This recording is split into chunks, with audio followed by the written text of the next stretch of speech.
Hello everyone, this is Azamat and we have interview today with Francisco. Francisco, thank you for coming to the interview. Can you introduce yourself? Where are you coming from and what was your previous education? Dobro Ujima, Azamat. Hello, everyone. Thank you for having me today, Azamat. So my name is Francisco Mendes. I am originally from a city called Porto Alegre in the southernmost state of Brazil. And I am a civil engineer like Mr. Azamat here.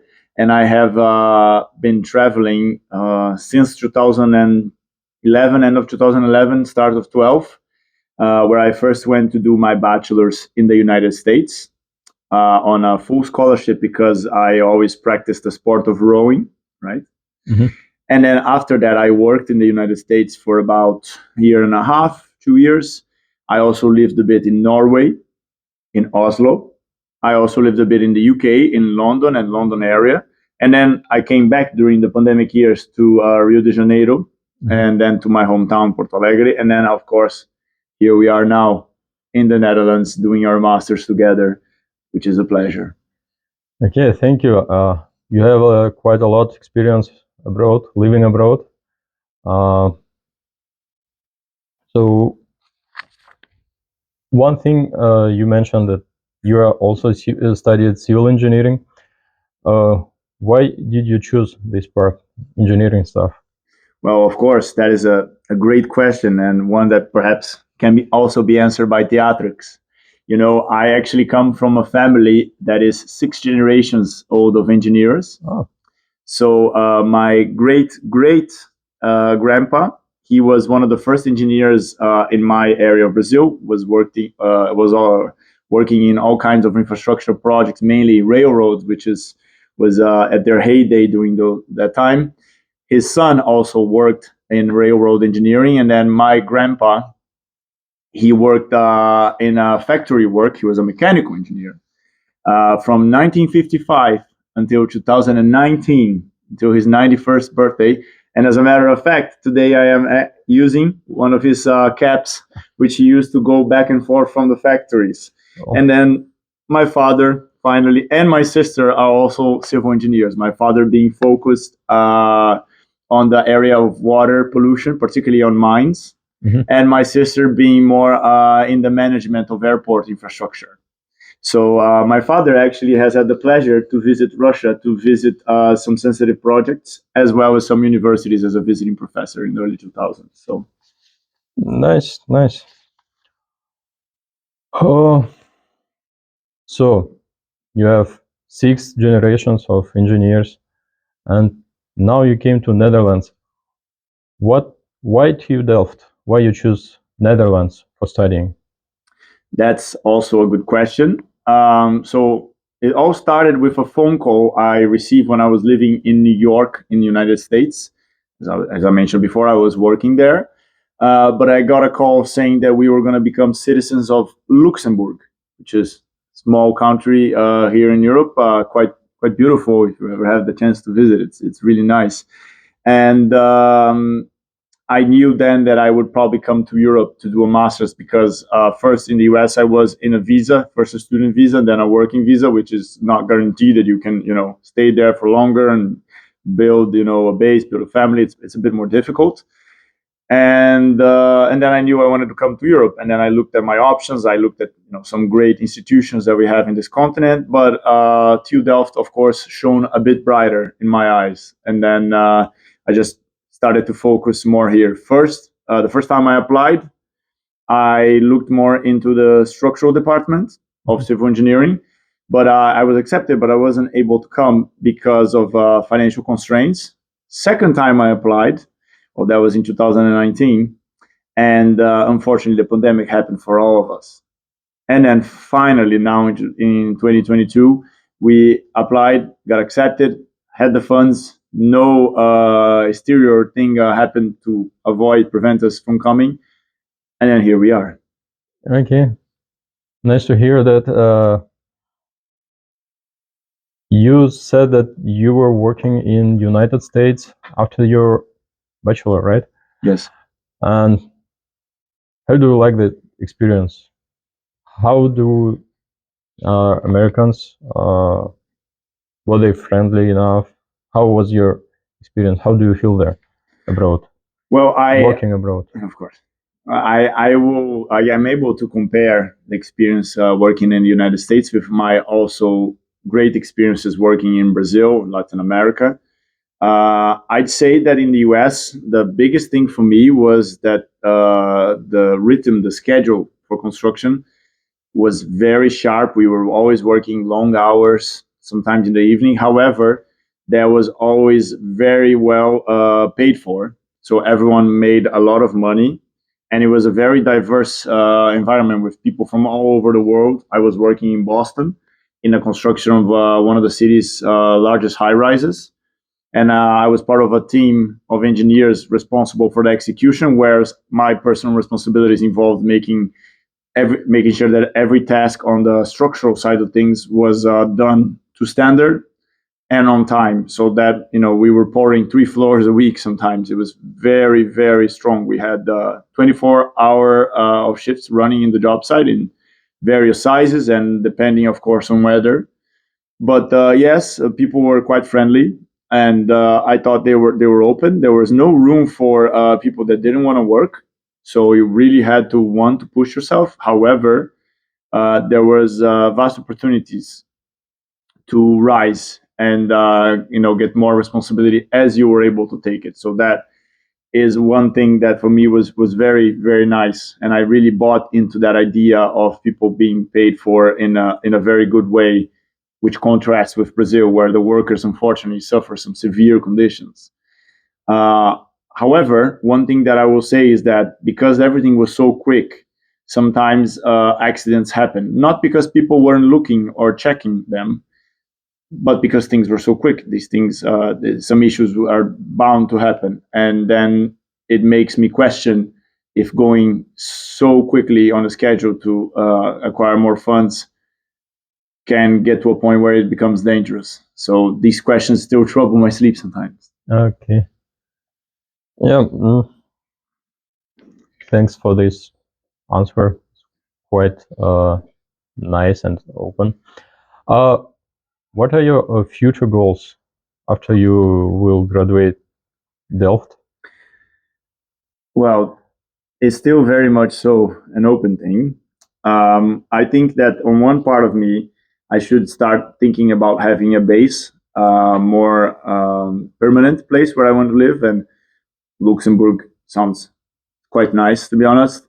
As well as here in the Netherlands, maybe Germany, maybe the UK. I had some friends there as well, or somewhere else within Europe, mainly because of my citizenship, also because there's a good market for construction. However, a part of me also thinks and would like to live somewhere in the east of our world, because I think the way they go about things and their views on problem solving are quite different than the ones from my background in Latin America and my experiences here in you know Europe and in the US. And I think there will be a lot of room for learning. So it could be Japan, China, India, perhaps somewhere along Singapore. Could be in Russia. Yeah. So places that have a different outlook on life, and there's always room for learning. Yes. Okay. Nice. Nice views. Nice opportunities you have as a Luxembourger. And as a Brazilian. And as a Brazilian too. Yes. Yeah, right. So we're studying here in Netherlands. We have a lot of international students around. How do you think? How do you feel with these international students around? Well, I think that's a great thing that we have a very diverse community, because first, when you have a variety of opinions about matters, there is always a chance that you can arrive at better solutions.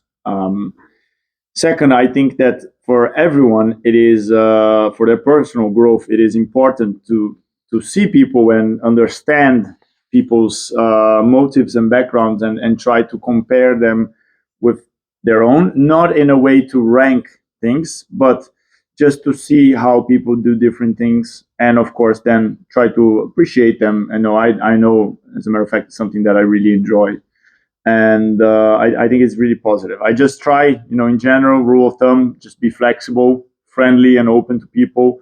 Understand that some subjects are easier or harder to talk for different people, and especially prevent myself from trying to generalize individuals based on culture or on previous conceptions, which I think is something that is unfortunately very high nowadays with the way information travels, but it's something we should avoid because it is nonsense. It is a minimization of our intellect and interactions as peoples. Hmm. Yeah. What, as an international student here, do you face some issues, or is it fine for you? Everything? I think that because I've been in the road for so long, then I think I have confidence to be able to sort of be dropped into a different culture and slowly but steadily just mingle and try to understand, make friends. For me, it's not something that is too hard, but I understand it can be challenging. So I try to help others if they feel shy, and if conflicts do arise, I try to sort of mediate them and try to put them down instead of adding more fire, more wood to the fire. Again, I think being flexible and open and trying to be friendly to people at the end of the day is really what makes the difference. Okay. If to look back, uh, you were studying in Brazil at school. Do you feel some difference with the way of studying? Yeah, of course, we can't compare the degree studies and school studies, but how do you feel it? Well, of course, I think that unfortunately the Brazilian educational system has been struggling for a while now, and I think that I was a bit unprepared when I came to the U.S. at first.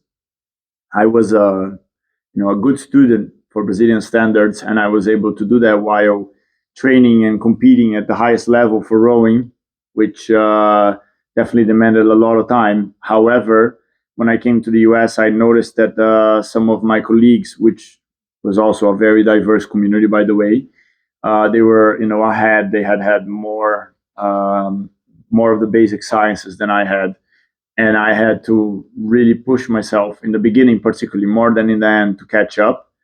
Okay. But also, I received support from the university and from athletics, from the sports. They gave me tutors. They allowed me, sometimes extra time to do some homeworks when I had a competition or assignments, and that was really good. That was really good. Again, goes with being friendly. The professors were really trying to help you, so you needed to work with them, and then everything turned out fine. Because we are here in the Masters, it must have turned out fine, right? Yeah, the TU Delft is one of the best universities in construction site, in construction field, and if you are here, then you did a great job in the past, right? Because yeah, doing good now.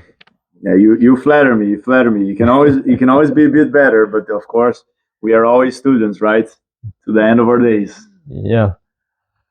Last thing that I want to ask you, for my subscribers or who view this interview, what would you advise them to come to study abroad, or what can you advise them? I think that, and this comes with experience, so it might be a bit of a difficult advice, but just trying to understand that sometimes when you're abroad alone, far away from your family, right? Of course, with friends and stuff, but sometimes situations that are unpredictable might happen. And it's not about when shit happens, because it always does happen, right? In construction as in life, things go away from what you planned them to be, but it's how you react after. So, keeping it calm or trying to solve things slowly. And I think that's a good advice, actually. Not trying to rush, not panicking. And again, each situation is measured on a case by case basis. And also, don't not going too hard if someone else, does something that's a bit unpredictable. Or sometimes it can happen. First, people might be going through some difficult situations. Always try to feel empathy instead of putting just your own needs in front of other persons. I know that's a bit cliche, right? But when you're doing group work such as the ones we are doing right now, these things become more and more valuable. So I think those two advices, I think they will help you a lot, help the people, our viewers here, to navigate being in contact with a different culture. Yeah, great. Thank you for these answers. This was nice interview. Thank you for coming. And you guys, thank you for watching this. We try to make more interviews with other nice guys as Francisco. And see you next time. Bye. Спасибо. Bye.